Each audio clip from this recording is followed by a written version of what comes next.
වැඩම කර වදාළ අතිපූජනීය වන්දනීය ඕමල්පේ සෝභිත නාහිමිපාණන් ප්‍රමුඛ මහා සංඝරත්නයේ අපේ හිතමිතුරු විසුණු වහන්සේලා සියලු දෙනාගෙන්ම අවසරයි.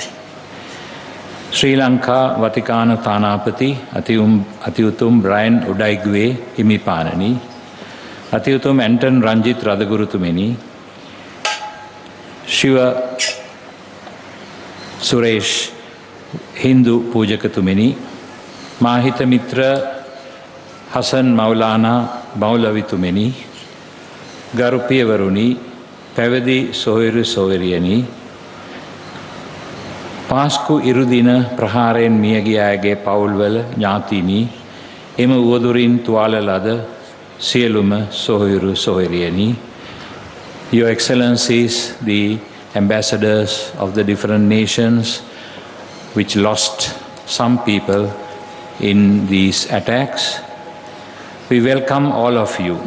අපි ඔබ සියලු දෙනාම ඉතාමත්ම ආදරයෙන් මේ අවස්ථාවට පිළිගන්නවා. අද 2021 අප්‍රේල් 21 වෙනිදා. අප්‍රේල් 21 වෙනිදා අප ජීවතුන් අතර සිටිනතුරු කවමදාක්වත් අමතක නොවන ඛේදනීය දිනයක් වශයෙන් ඉතිහාසයට එක්වෙනවා ඇති. This date will enter history as a moment that cannot be forgotten. එහෙත් ඒ ඉතිහාසයට එක්වන තවත් එක ඛේදවාචකයක් කිරීමත් කාලේ ඇවෑමෙන් සියල්ල යටපත් කර සත්‍ය වල දමා නිවැරදි කරුවන් බවට පත් කිරීමේ සංවිධානාත්මක ප්‍රයත්නයට සම්බන්ධ වීමට අප කිසිසේත්ම සූදානම් නැති බව මුලින්ම ඉතා උවමනාවෙන් ප්‍රකාශ කරනවා. I wish to state that we stress on the need not to put it under the earth, the whole effort to discover who and what of these incidents. එබැවින් අප මුළු මහත් දේශයත් මුළු ලෝකයත් සසල කළ 2019 අප්‍රේල් 21 පාස්කු ඉරුදින ඇති වූ ම්ලේච්ඡ මිනිස් ඝාතනයට දැන් වසර 2ක් සම්පූර්ණ වී ඇත. මේ දිනේ අපට හුදෙක් අනුස්මරණ දිනයක් නොව වේදනාකාරී ශෝකදායී දවසක් බව අවධාරණයෙන් ප්‍රකාශ කළ යුතුව තිබෙනවා. It is important for us to understand that this particular date is a very painful date for all of us. මේ බරපතල අපරාධය සිදු වී වසර 2ක් සම්පූර්ණ වුවත් මේ මිනිස් සංහාරය සිදු කළේ කවුද? එම මිනිමැරුම කළේ කුමන හේතුවකටද? කාගේ උවමනාවකටද යන්න රටට හෙළිදරව් කිරීමට අපරාධ විමර්ශන දෙපාර්තමේන්තුවත් ඊට අදාළ රජයේ අනිකුත් ආයතනත් මේ වන විටත් අපෝසත් වී තිබීම අප සිත්හි විශාල ප්‍රශ්නාර්ථයක් නගන දෙයක්. We are surprised that even after 2 years, answers to the questions of who and why and what of these attacks have not been found by the relevant authorities.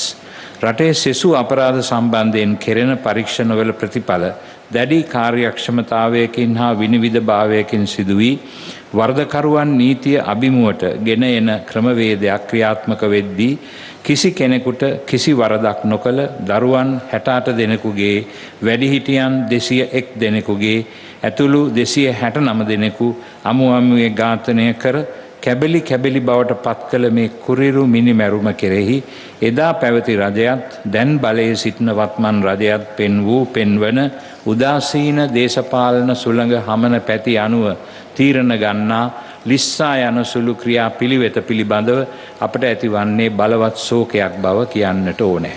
We have to stress that what is happening at the moment, which is an attitude of no care, where all the factors are not properly investigated in a coordinated and an organized fashion, but from day to day according to each day's fortunes, is not going to satisfy our questions. ලිස්සා යන සුළු ක්‍රියා පිළිවෙත පිළිබඳව අපට ඇතිවන්නේ බලවත් ශෝකයක්. මේ ක්‍රියාදාමයේ පිටුපස බොහෝ විට දේශපාලන අරමුණු තිබෙන බව අප කාටත් පැහැදිලි වෙමින් පවතිනවා. Very often we see that there are political reasons behind some of the investigations stalling. ඒ නිසා මේ පාස්කු ඉරුදින ප්‍රහාරයට හැකි ඉක්මනින් යුක්තිය සහ සාධාරණත්වය ඉටු කිරීමට කටයුතු කිරීම අත්‍යවශ්‍ය දෙයක් බවට පත්වී තිබෙනවා. It is important for the nation to have the answers for these questions as soon as possible.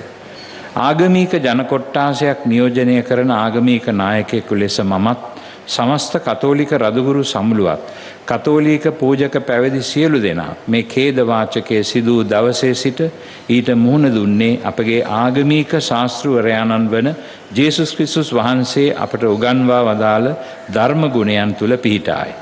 From the day of this attack, the church, the Catholic Bishops' Conference and myself, all of us have acted in a way in which we reflect the noble values that our Lord Jesus Christ taught us.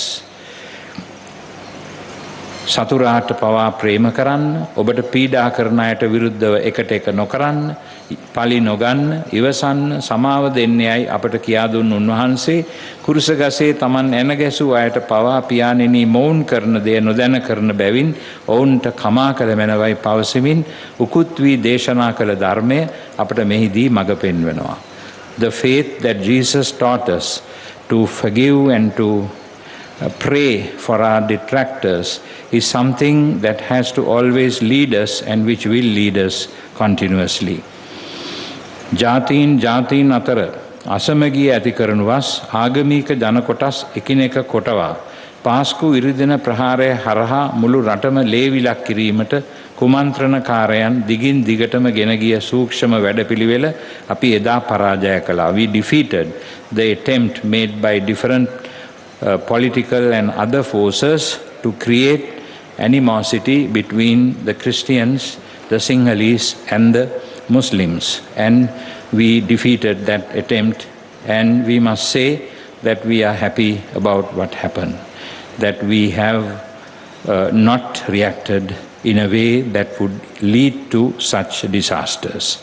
අප ශාස්ත්‍රවරයාණන්ගේ අඩිපාරේ යමින් ප්‍රේම කිරීමේ ජීවන ශික්ෂණය තුල සිට කිසිවෙකුට පහර නොදෙන්නයි කළ ඉල්ලීම නිසා බව අපි මේ අවස්ථාවේ මතක් කරගත යුතුයි. We have to remember that we have always advocated that we must not hit back at our detractors because that would lead to violence and unnecessary uncontrollable situations.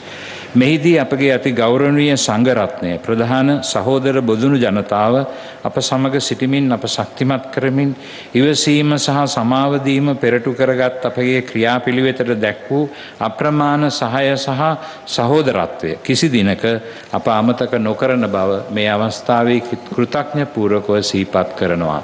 We have to remember with gratitude here the support and the solidarity with which especially our Buddhist clergy and the Buddhist brethren stood with us on that occasion. පසුගිය කාලවකානුව පුරාම අන්‍යෝන්‍ය අවබෝධය සහ ගෞරවය පෙරදරි කරගෙන එකට එකමුතු වී රටේ පොදු යහපත සඳහා ක්‍රියා කරමින් වර්ධනය වී ඇති බොදුණු කිතුණු බැඳීම මේ වන විට ශක්තිමත් සහෝදරත්වයක් බවට පත් වී තිබෙනවා. රටේ සියලු දෙනා සමග ඊතා සහෝදරත්වයෙන් ක්‍රියා කිරීම රටේ අවශ්‍යතාවය වෙනවා. It is important that we work together as religions, not one against the other. And that is why our relationship with the Buddhist community has been one of special significance to us. And we thank them for that. සමාව දීමට අපි සූදානම් වුවත් මේ කුමන්ත්‍රණය පිළිබඳ ඇත්ත එළිදරව් කර ගැනීම අප කාගේත් අයිතියකි. Even though we wish to forgive all these things, we would like to know what really happened. ඒ සඳහා අපි එදා සිට මේ මොහොත දක්වා කරගෙන යන වැඩපිළිවෙල ඉදිරියට ගෙන යන්නේ මේ ප්‍රහාරය පිටුපස ඇති සියලු බලවේග සම්බන්ධයෙන් දැන ගැනීමට ප්‍රහාරයෙන් බැටකෑ අපට ඇති සාධාරණ අයිතිය නිසායි. ක්‍රියාදාමයේ පිටුපස සිටින්නේ කවුදයි යන්න තවමත් සොයා ගන්නට හැකි වී නැත. ඒ සිදු වී වසර දෙකක් ගත වුවත් එම සංවිධානාත්මක මිනිස් ඝාතනය පිළිබඳ අපක්ෂපාතී පරිපූර්ණ පරීක්ෂණයක් පැවැත්වීමට තවමත් අදාළ බලධාරීන් සමත් වී නැත. මෙයට හේතුව දේශපාලන යාන්ත්‍රණය මෙහෙයවන ඇතැම් දූෂිත භාවයන් සහ ආත්මාර්ථකාමී බල අරගලයන් යනු අපේ විශ්වාසයයි. It is our belief that what impedes a transparent process of inquiry into this matter is political posturing and the need for safeguarding alliances. එම නිසා අප ජනතාව පසුගිය මාර්තු 9 වෙනිදා කළු ඉරිදා ප්‍රකාශයට පත් කර සාමකාමී විරෝධතා ව්‍යාපාරයක් ඉතා උද්‍යෝගයෙන් පවත්මින් ඉතා පැහැදිලි සංඥාවක් ඒ සියල්ලන්ටත් රටටත් දුන්නා. එනම් පව්කරුවාට සමාව දුන්නත් පාපය පෝෂණය කරන දූෂිත යාන්ත්‍රණයක් නිර්දය ලෙස ප්‍රතික්ෂේප කරන බව හඬගා කීමයි. It is in that light that we organized the March 7th Black Sunday program in order to stress that we are still looking out for truth about these events. පාස්කු ඉරිදින ප්‍රහාරයේ සත්‍යය යටපත් නොකර එය හෙළිදරව් කිරීම මනුෂ්‍යත්වයේ නාමයෙන් කළ යුතුම දෙයක් බවත් ඒ සඳහා ජාති ආගම් භාෂා ભેද නැතිව මුළු මානව සමාජයේම එකමුතුව පෙළ ගැස්විය යුතු බවත් අපේ විශ්වාසයයි. එසේ නොකර අපි එකිනෙකා තම තමාගේ වර්ග සහ ආගමික කණ්ඩායමේ අයිතිවාසිකම් සහ අවශ්‍යතා රැක ගැනීමට පමණක් ක්‍රියා කළහොත් පාස්කු ඉරිදින මියගිය සියලු ජාති ආගම් පක්ෂවලට අයත් 269 දෙනෙකුගේ ජීවිත පූජාවෙන් රටටම හෙළිදරව් කළ වටිනා අනාවරණයට සාධාරණ ඉෂ්ට කිරීමට අපට බැරි වෙනවා. The events that happened and the 269 people who died in these events are those who reveal to us about an ailment that is eating into our Sri Lankan society of mistrust between races and religions, and the need for us to unite emerges very clearly. මියගේ අතර සියලුම ජාති ආගම් භාෂා රටවල් වලට අයත් අය සිටීමෙන් පැහැදිලි වන්නේ මේ අනතුර එක ජන කණ්ඩායමකට භාෂාවකට හෝ ආගමකට සීමා වූ එකක් නොවන බවයි. This attack caused the death of people of all religions, all languages, all groups, therefore including even foreigners. Therefore it doesn't know any color or any particular identity when it chooses where to blast their bombs. ආගමික අන්තවාදී මතවාදයක් සඳහා පෙනී සිටි කෙනෙකු වුවත් ඔහු අවසානයේ ඔහුගේම බෝම්බය පුපුරවා ගත්තේ කිසියම් ආගමික කණ්ඩායමක් ඉලක්ක කරමින් නොව හැම වර්ගයකම අයත් දෙස් විදේශ ජනතාවක් උදේ ආහාර ගනිමින් සිටි හෝටලයක. It is a clear fact that Sahran Hashim blasted himself not in a place with one religious group present, but in a place where all the people were there. We have to examine why he did not blast himself inside a church, but chose to blast himself inside a hotel, killing not only Catholics and Christians, but so many others, including Muslims and Malays. In ඉතා පැහැදිලි වන්නේ කුමන අන්තවාදයක් වෙනුවෙන් පෙනී සිටියත් ඒ හරහා මිනිස් සමාජයට සිදුවන විපත ජාති ආගම් තරාතිරම් ભેදවලින් තොරව සමස්ත මානව ප්‍රජාවට අත්විඳින්නට වන විනාශයක් බවය. ඒ එසේනම් ආගමික අන්තවාදය හෝ වෙන ඕනෑම අන්තවාදයක තේරුම කුමක්දැයි යන ප්‍රශ්නය මතුවෙනවා. ආගමික අන්තවාදය හෝ වේවා වෙන ඕනෑම අන්තවාදයක් හෝ වේවා අන්තිමට අතකොළුව වන්නේ වෙන කෙනෙකුගේ හෝ කණ්ඩායමක ආත්මාර්ථකාමී අභිලාෂය සඳහා බව පාස්කු ඉරිදින ප්‍රහාරයෙනුත් ලෝකයේ සිදුවන සෙසු එවැනි ප්‍රචණ්ඩ සිදුවීම් වලිනුත් පැහැදිලි වෙනවා. It becomes clear therefore that all these attacks are not necessarily what they say they are. They are something much more than what they say they are. එම නිසා මුස්ලිම් සොයුරු සොයුරියන්ගෙන් විශේෂ ඉල්ලීමක් කරන්නට මම මේ අවස්ථාවක් කරගන්නවා. I wish to make a special appeal therefore to our Muslim brothers. එනම් ඔබ ඔබේ ආගම ගැඹුරින් අදහන්න තිබෙන උද්‍යෝගය සහ උවමනාව ඔබට කිසිම සම්බන්ධයක් නැති වෙනත් අයට සහ කණ්ඩායම්වල ආත්මාර්ථකාමී අරමුණු ඉෂ්ට කර ගැනීමට අතකොළුවක් බවට පත්වන ගෝලීය වැඩපිළිවෙල තේරුම් ගන්න. Understand the global situation in such organized crimes that they are not necessarily in favor of you. ගෝලීය භූදේශපාලනයේදී එහි දේශීය ඒජන්තවරු හා තැරැව්කරුවන් මුදලට බලයට කෑදර කමින් ඕනෑම පාවාදීමක් කිරීමට සූදානම් බැවින් ආගමික අන්තවාදය ඔවුන්ගේ ඉලක්කවලට යෑමට ඉතා ප්‍රයෝජනවත් මෙවලමක් බව සිතට ගන්න.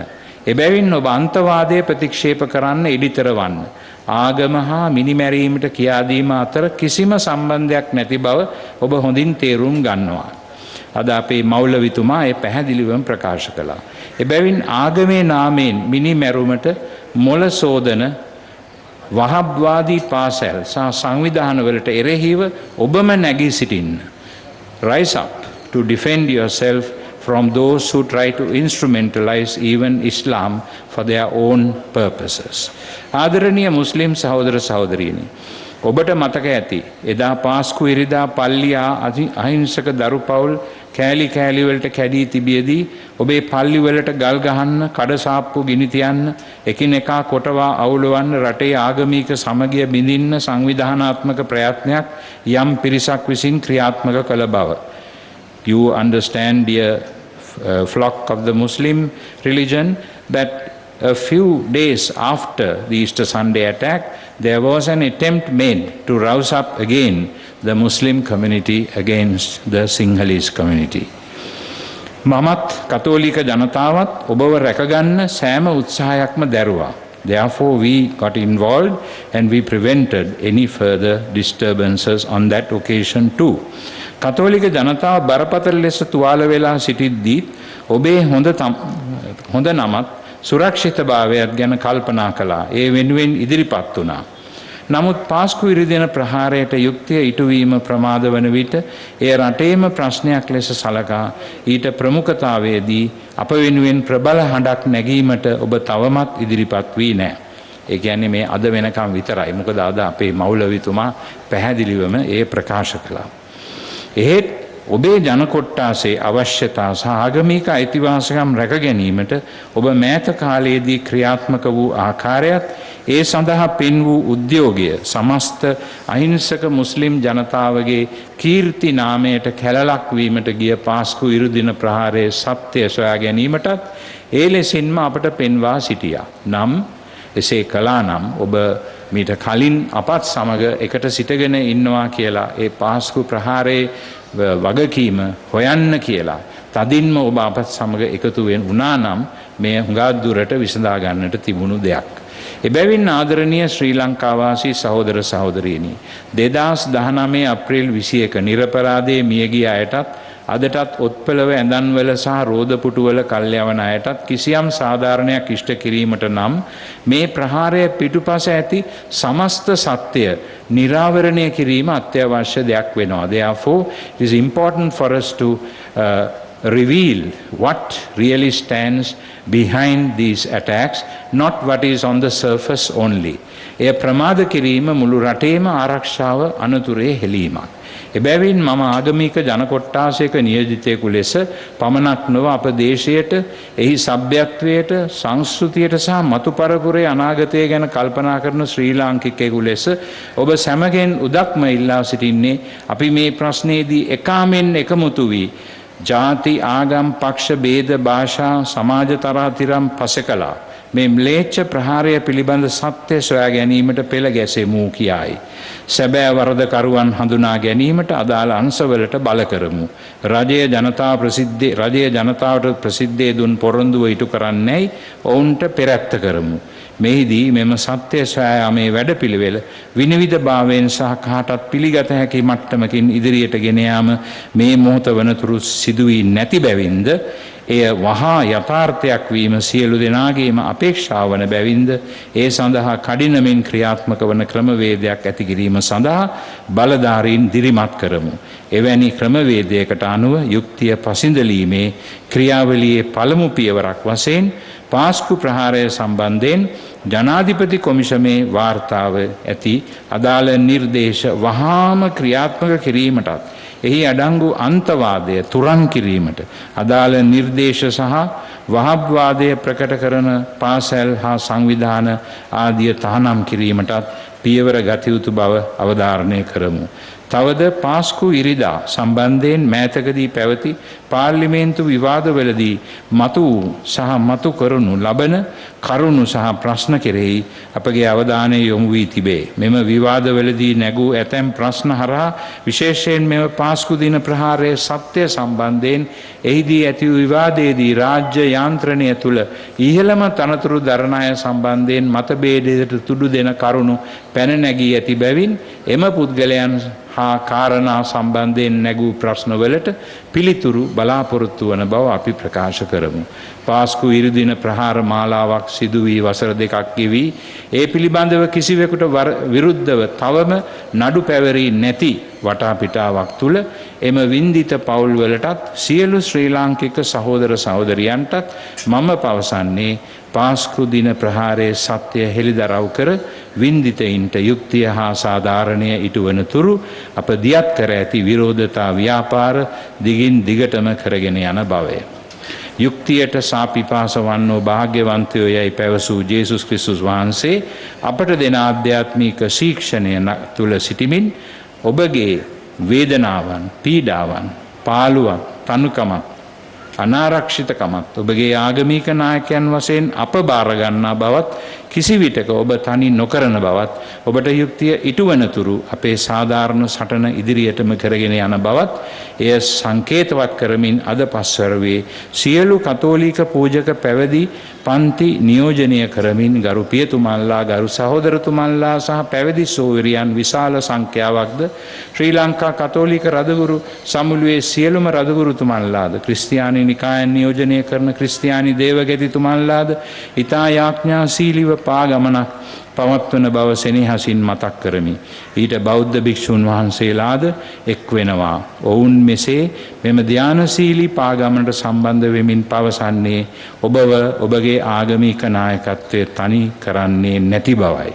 ඕනෑම අභියෝගයක් අවදානමක් හමුවේ ජනතාව බිල්ලට නොදී ආගමික නායකයන් වශයෙන් අප ඔබ සමග නිරන්තරයෙන් සිටින බව අපි සහතික වශයෙන් ප්‍රකාශ කරනවා. We wish to assure those who died and those who are suffering that we will never ever abandon you and that we will continue our struggle until a comprehensive investigation is conducted and those responsible have been brought to book, and that afterwards we will discuss about the need to pardon those who have attacked these innocent people. I thank all of you and wish you God's blessings. ඔබ සියලු දෙනාටම දේව පිහිට ප්‍රාර්ථනා කරනවා. ස්තුතිවන්ත වෙනවා. Activate charcoal සමගින් දැන් ඉස්සුරි නැති ක්ලීන් හිසකට නව ක්ලියර් මෙන් ඩීප් ක්ලෙන්ස්